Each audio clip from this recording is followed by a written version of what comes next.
Hello friends, welcome back to my channel Annu tutorials. Friends, मैंने side fitting के मेरे channel पर बहुत सारे वीडियो अपलोड कर रखे हैं, लेकिन उन वीडियो को देखने के बाद भी जो मेरे व्यूअर्स हैं उनके डाउट्स हैं वो क्लियर नहीं हो रहे हैं। तो फ्रेंड्स, आज के वीडियो में मैं आप लोगों को step by step side fitting के बारे में एकदम डिटेल से जानकारी देने वाली हूँ। तो आइए वीडियो को शुरू करते हैं और सीखते हैं। तो फ्रेंड्स, ये ब्लाउज है, मैंने यहाँ तक सिलकर कंप्लीट कर रखा है। इसकी साइड फिटिंग करना बाकी है, तो मैं आपके लिए इसकी साइड फिटिंग करके बताऊंगी। तो पहले मैं आपके लिए बता देती हूँ, ये ब्लाउज है छोटे साइज का है, ज़्यादा बड़े साइज का ब्लाउज नहीं है, क्योंकि हम हैवी साइज का ब्लाउज बनाते हैं तो उसकी साइड फिटिंग तो अच्छी खासी सीधी आ जाती है, उसमें कोई भी प्रॉब्लम नहीं होती है। लेकिन जो छोटे साइज के ब्लाउज होते हैं उनकी बाजू की मोहरी है वो बिल्कुल कम होती है और उनकी पेटी का नाप है वो भी बिल्कुल कम होता है। इसकी वजह से वो साइड फिटिंग की सिलाई है सीधी नहीं होती है। तो आज मैं आपको सबसे छोटे साइज के ब्लाउज की साइड फिटिंग करना सिखाऊंगी। तो सबसे पहले आपको क्या करना है, देखो ब्लाउज को इस तरीके से सीधा रखना है और उस पर एक सिलाई लगानी है। तो सीधा आपको क्यों रखना है ये भी मैं आपके लिए बता देती हूँ। जैसे आप इसे उल्टा करके इस तरीके से इसमें फिटिंग की सिलाई लगाएंगे तो ये जो धागे हैं, ये धागे एक्स्ट्रा निकलते हैं, ये बिल्कुल भी अच्छे नहीं लगते हैं। तो आपको इस तरीके से इसे सीधा करना है और सीधा करने के बाद आपको दोनों पार्टों को इस तरीके से पकड़ना है। तो देखो मैंने ये जो फ्रंट वाला पार्ट है ये मैंने बड़ा छोड़ा है, अभी इसको मैं फोल्ड करूंगी, वो मैं फिटिंग की सिलाई लगाने के बाद करूंगी। तो देखो दोनों पार्टों को आपको बाजू की तरफ से बराबर करना है और ये जो आर्म होल की सिलाई होती है, एक सिलाई से दूसरी सिलाई को मिलाते हुए आपको इस तरीके से इसको बराबर में रखना है। ऐसा नहीं कि आपकी आर्म होल की सिलाई एक यहाँ पर आ गई और एक यहाँ पर आ गई, ये तरीका बिल्कुल गलत है। आपको इस तरीके से सिलाई को सिलाई मिलाते हुए रखना है और दोनों कपड़ों को आपको इस तरीके से बराबर पकड़ना है। और ये जो बैक वाला पार्ट है, देखो ये तो आपका फ्रंट वाला पार्ट है और ये बैक वाला पार्ट है। बैक वाले पार्ट को आपको 2 पॉइंट या फिर 3 पॉइंट बड़ा रखना है, क्योंकि हम इसमें फिटिंग की सिलाई लगाते हैं। तो क्या है, ये जो बैक वाला पार्ट है कुछ लोग तो कटिंग में छोटा करते हैं और कुछ लोग कटिंग में छोटा नहीं काटते हैं। तो इसको आपको थोड़ा सा बड़ा निकालना है ये सिलाई लगाते समय। तो देखो मैं यहाँ पर ये 2 पॉइंट इसको बड़ा रख रही हूँ इस तरीके से और इस पर सीधी सिलाई लगानी है।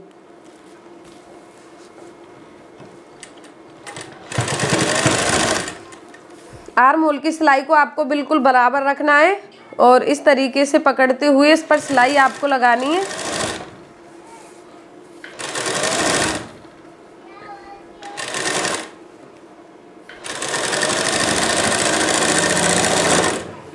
और अब यहाँ पर ये जो एक्स्ट्रा कपड़ा निकला हुआ है इसको आपको कट करना है।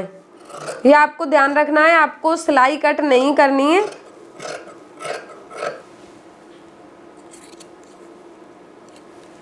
तो देखो ये सिलाई लग के कुछ इस तरीके से हो गया है। अब आपको इसे उल्टा करना है।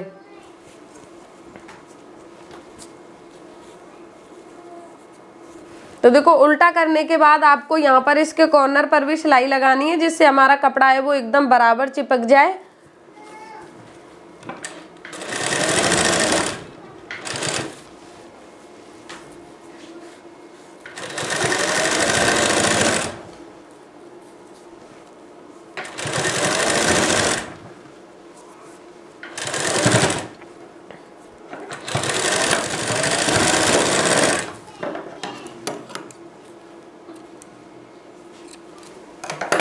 तो मैंने इस पर इस तरीके से एक सीधी ये सिलाई लगा दी है और अब आपको मैं इस पर फिटिंग की सिलाई लगाकर बताऊंगी। और अब आपको इस पर फिटिंग का निशान लगाना है। तो फिटिंग का निशान आपको किस तरीके से लगाना है, तो देखो सबसे पहले आपको यहाँ पर कमर का निशान लगाना है। जितनी भी आपकी कमर है उसका चौथाई भाग करके यहाँ पर निशान लगाना है।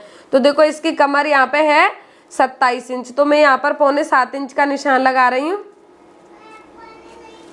और फिर आपको यहाँ पर चेस्ट का निशान लगाना है। जितना भी आपका चेस्ट है उसके चौथाई भाग के हिसाब से ही।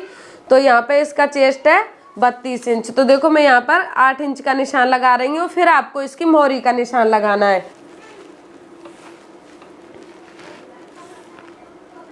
तो देखो इसकी मोहरी है यहाँ पर 5 इंच, यानी कि 10 इंच है, हम 10 का हाफ करेंगे तो 5 इंच आएगा। तो देखो मैंने ये जो 3 निशान लगाए इनको आपको इस तरीके से सीधा मिलाना है। इस तरीके से आप इसे स्केल से भी मिला सकते हैं, इंची टेप से भी मिला सकते हैं, आपको जिससे मिलाने में आसानी हो आप मिला सकते हैं, बट मैंने ये हाथ से ही मिला दिया है। तो फ्रेंड्स देखिए मेरी ये सिलाई है बिल्कुल सीधी आने वाली है, कहीं से भी टेढ़ी मेढ़ी नहीं है। बट क्या है, कुछ लोगों की ये जो मोहरी है बिल्कुल कम होती है, तो यहाँ से वो सिलाई है इस तरीके से तिरछी हो जाती है। इस तरीके से देखो, अगर इसकी सिलाई तिरछी भी हो जाएगी तो यहाँ पर इसमें कोई भी झोल या फिर यहाँ पर लूजिंग नहीं आएगी। तो वो आती क्यों है, देखो आप इस तरीके से आर्म होल को बहुत ज़्यादा बड़ा कट कर देंगे, यानी कि ब्लाउज आपका छोटे साइज का है और आप आर्म होल को बड़ा कट कर देंगे यहाँ से, तो आपकी जो साइड फिटिंग की सिलाई है वो कभी भी सीधी नहीं आएगी। तो ये आपको ध्यान रखना है। अगर आप छोटे साइज का ब्लाउज बनाते हैं तो आपको आर्म होल की कटिंग कम करनी है, और अगर आप बड़े साइज का ब्लाउज बनाते हैं तो आपको नाप के हिसाब से आर्म होल की कटिंग करनी है। तो ये आपको सबसे ज़्यादा बात ध्यान रखनी है, यानी कि आपको आर्म होल की कटिंग किस तरीके से करनी है। तो देखो मेरी सिलाई ये यहाँ पर आ रही है, अब मैं यहाँ पर इसकी सिलाई लगा दूंगी। सबसे पहले यहाँ पे हम सिलाई को इस तरीके से लॉक करेंगे जिससे आपकी बाजू की सिलाई है वो निकले नहीं।